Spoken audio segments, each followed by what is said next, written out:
A player gets touched on the shoulder. He collapses like he's been shot. You laugh. You call him soft. But that fall might be the smartest decision he makes all game. Diving isn't just cowardice or theater.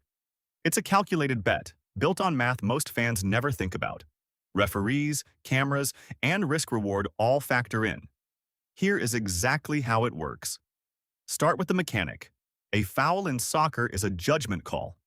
One referee, one angle, one moment to decide if contact was enough to punish. Not a computer, not a robot. A human, sprinting, 60 yards away from the play half the time. That gap between what happened and what the referee sees, that's the whole game. Players don't dive to invent fouls out of nothing. They dive to make real contact impossible to miss. A shove becomes a collapse. A clip becomes a tumble. Same contact. Bigger signal.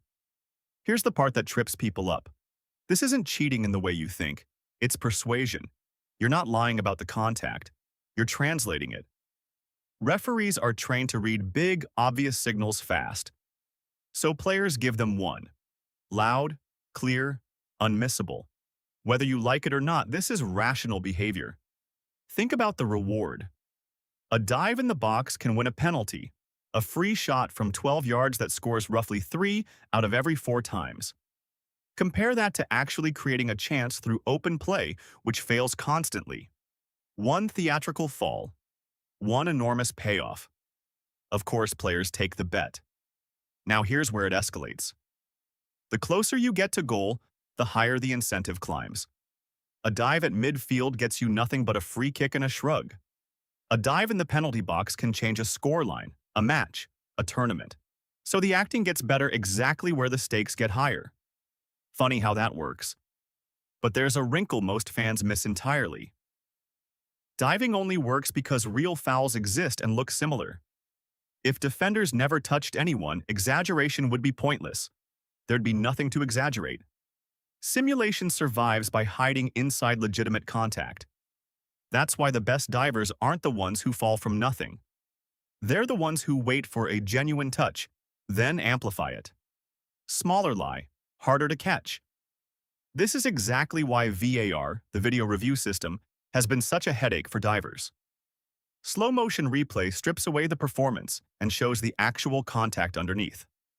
At recent tournaments, including this year's World Cup, you've likely already seen penalty calls overturned after review, the dramatics quietly punished once the cameras slow everything down. The bet got riskier. Players are adjusting, less flailing, more subtlety. So here's the whole picture, zoomed out. Referees can't see everything, so players exaggerate what they can see. The reward for winning a penalty is enormous, so the incentive to dive scales with the stakes. Real contact makes the fake version believable, and video review is slowly raising the cost of getting caught. No fouls, no diving, no stakes, no diving, no cameras, no consequences, and that's the one changing fastest. The game has not changed. You have. You're welcome. Subscribe if you enjoyed this type of content. It means a lot.